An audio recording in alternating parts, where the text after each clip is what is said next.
আমি আমগুৰিলৈ যদি যাওঁ, আমগুৰিত আমাৰ লগত আছে এতিয়া বৰ্ষা ৰাজকুমাৰী। স্বাগতম জনাইছোঁ বৰ্ষা। তাৰ লগে লগে আমি যদি আমগুৰি যাব পাৰোঁ নেকি? বৰষা ৰাজকুমাৰী আগত সংযোজিত হৈ আছিল। আমি নলবাৰীত যাম কাজলৰ ওচৰত, কিন্তু বৰষা ৰাজকুমাৰী, এয়া বৰষা ৰাজকুমাৰী আমাৰ লগত সংযোজন হৈ আছে। আজি বৰষাক মই প্ৰশ্ন নুসুধোঁ, মই বৰষাই জনালে হ'ল কোনটো গীত গাব, গীতৰ কোনে লিখিছিল সেই সম্পৰ্কীয় কথাখিনি কৈ গীতটো গালে ভাল পাম। বৰষা।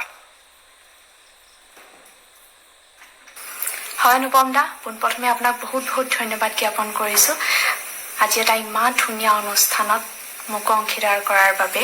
আপোনাক বহুত বহুত ধন্যবাদ। আৰু পুৰণি গীতৰ প্ৰতি মই খুবেই আকৰ্ষিত।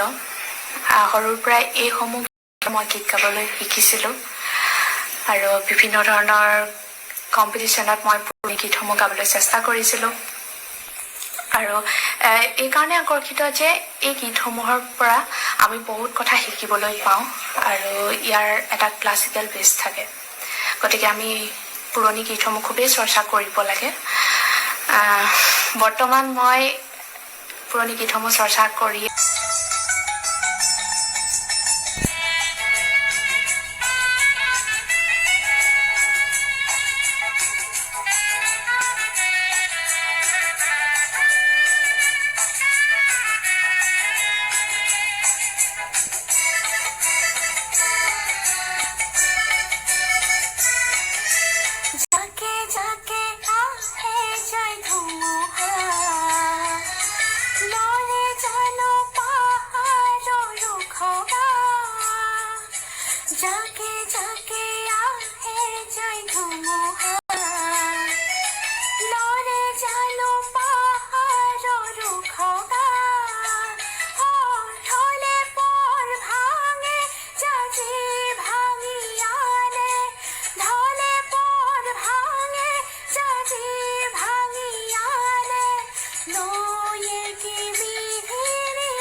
राखी